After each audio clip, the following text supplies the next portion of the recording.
Ya, Assalamualaikum warahmatullahi wabarakatuh. Nama saya Jamas Dwi Prayogo, NIM E2019-2354. Nah, saya akan me-overview materi bab 1 dari pelajaran perencanaan pembangunan syariah ya. Yang dimana pada pertama ini saya akan meng-overview studi kasus yang pertama tentang negara Bhutan. Nah, di mana soal-soal itu ada 3 poin. Yang pertama, apakah menurut Anda kebijakan yang diambil oleh negara Bhutan merupakan sebuah bentuk perubahan evolusi ukuran pembangunan ke arah paradigma ekonomi pembangunan baru? Jawaban yang pertama ini, saya jawabannya iya. Karena ekonomi Islam dan paradigma ekonomi pembangunan yang dimaksud dari ini ialah ekonomi Islam merupakan sebuah perilaku atau sistem ekonomi yang mengacu pada aturan-aturan yang ditetapkan dalam agama Islam yang bersumber dari Al-Quran dan hadis. Di mana kebijakan dari negara Bhutan ini cenderung ke sana dan menjadikan kebijakan sebuah pendekatan pembangunan dan spiritual. Dan benar pertumbuhannya berkembang dari 2010 sampai 2015 itu berkembang, di mana itu berkembangnya di kesejahteraan material. Kenapa kok saya katakan iya? Karena saat ini ekonomi ekonomi yang halal maksudnya ekonomi Islam itu pesat tinggi ekonominya sekarang, lagi berkembangnya seperti itu. Terus soal yang kedua, jika dilihat dari struktur indeks yang digunakan GNH, seberapa besar ukuran ini relevan dengan perspektif Islam? Aspek-aspek apa menurut Anda yang membuat dia relevan dan tidak relevan? Nah, saya menjawab dari ini adalah jika dilihat dari sistem GNH-nya dan dari perspektif Islam, hal yang tidak relevan dalam aspek-aspeknya salah satunya menurut saya ialah kesejahteraan psikologis. Karena sangat sulit kita merubah psikolog atau pikiran orang yang sudah dewasa dan remaja, menurut saya loh ya. Dan saya paling setuju dari aspek pendidikan, di mana di pendidikan tersebut mulai dari misal kalau di Indonesia ini mulai dari TK, SD, SMP, SMA itu bisa kita terapkan ajaran-ajaran norma-norma yang ada di agama Islam, Muslim lah. Seperti itu. Jadi nanti pendewasanya itu mereka akan menerapkan kebiasaan yang kecil mereka lakukan seperti itu kalau menurut saya. Terus yang soal ketiga ini, menurut Anda apa kelemahan dari GNH ini dilihat dari aspek konsep dan pengukuran? Adakah poin-poin yang dikritisi? Ada. Menurut saya kelemahan GNH ini ada ya. Salah satunya adalah dari sektor kesejahteraan psikologis. Sekali lagi itu juga di mana di sektor ini tidak berkembang. Kenapa kok tidak berkembang?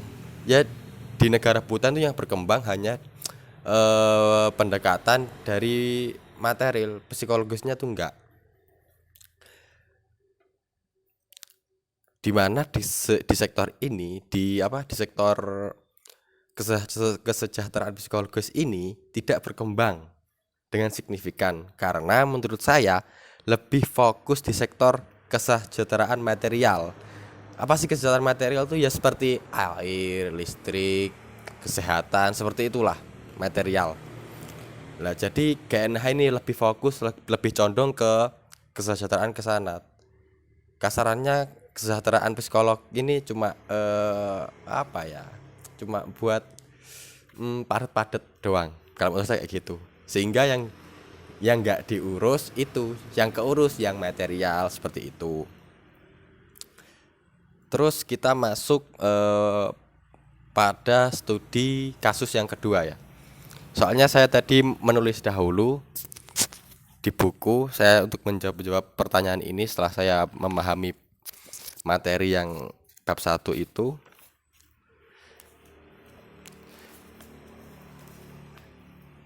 Nah, Studi kasus ini dari sektor sama sebenarnya. Ekonomi juga, ekonomi Islam yang dimana industri halal gitu wes. Kayak apa ya, grafik-grafik di dunia yang global itu seperti apa industri yang halal itu. Jadi soal pertama ini yang studi kasus kedua ini, yang pertama adalah coba Anda jelaskan mengapa sektor industri halal penting untuk dikembangkan. Nah, saya menjawab setelah saya baca dari buku bab 1, terus dari keterangan yang ada sebelum soal ini, itu karena sektor industri halal memiliki potensi besar dalam perekonomian nasional global lah. Bisa besar karena permintaan konsumen dunia terhadap industri halal semakin meningkat setiap tahunnya dan drastis, maka dari itu akan menjadi potensi ya. Banyak juga dari mungkin buku ini juga mendukung bab 1 ini. Setelah itu dari artikel-artikel itu juga seperti itu. Jadi perekonomian dari sektor industri halal ini potensi berkembangnya apa ya, cepat. Seperti ya, kalau ekonomi industri halal ini seperti kosmetik, pakaian, hijab kayak gitu, makanan itu berkembang pesat saat ini seperti itu. Sehingga memiliki potensi untuk menjadi besar gitu loh perekonomiannya, seperti itu. Terus hal yang kedua, menurut Anda apa perbedaan pengembangan industri halal yang terjadi di negara oki dan di negara non oki? Nah, perkembangan halal ini menurut saya dan perkembangan halal dan di negara oki dan non oki ini cukup mudah. Jika industri halal di negara oki, yang berarti apa ya? Berarti kan kalau di suatu negara yang bekerja sama dengan oki, itu berarti mayoritas Islam. Kasarannya seperti itu ya, kalau di negara mayoritas Islam.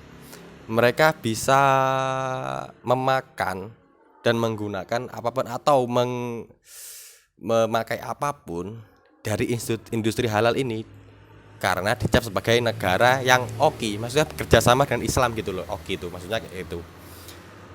Sehingga semua itu bisa pakai, seperti agama Islam bisa sangat pakai, agama Kristen bisa pakai, dengan catatan mereka bisa pakai dari sistem kosmetik bisa, makanan bisa kayak gitu kalau non muslim loh ya. Nah, asalkan halal lah. Dan apa namanya, perkembangan halal di negara non oki ini kan mayoritas kalau menurut saya ini yang negara non oki ini minoritas. Islam itu minoritas ya, sedikit. Makanya maksudnya apa, jadi cenderung kalau non oki cenderung apa ya, sedikit lah peminatnya, minoritas. Kasarnya seperti ini. Kita hidup di negara Amerika. Nah, di sana itu penduduknya rata-rata beragama Kristen atau Yahudi atau apa, sehingga mereka itu kalau bekerja sama dengan oki gitu loh ya, kerja sama dengan industri Islam, peminatnya di situ sedikit seperti itu, karena di sana Islam itu minoritas, kalahlah sama budaya-budaya barat di sana kalau Islam, seperti itulah. Terus yang soal yang ketiga, menurut Anda apakah paradigma pengembangan industri halal di negara oki dan di negara non oki itu sama? Menurut saya tidak sama, karena dalam hal bahan baku saja bisa berbeda. Ya, ada samanya dan ada tidak samanya sih. Kalau secara pembuatan kan sama. Kalau kita mendistribusikan barang tersebut di negara mana, itu berbeda negara itu menerima produk kita atau tidak. Kalau dari yang negara oki lo ya, itu pasti menerima, karena di situ itu banyak mayoritas Islam kan, dan pasti itu perekonomiannya naik di situ berputarnya. Nah, terus kalau yang di negara non oki ini juga sama, maksudnya sama itu bahan bakunya sama, tapi di negara tersebut itu penduduk Islamnya itu minoritas, sehingga apa ya, untuk ini muter tuh buat keuntungan tuh susah, kasarnya kayak gitu. Perekonomiannya itu enggak maju-maju banget kayak di negara oke seperti itu. Mungkin ya saya itu tadi nulis dulu supaya enak pas menjelaskan. Terima kasih. Wassalamualaikum.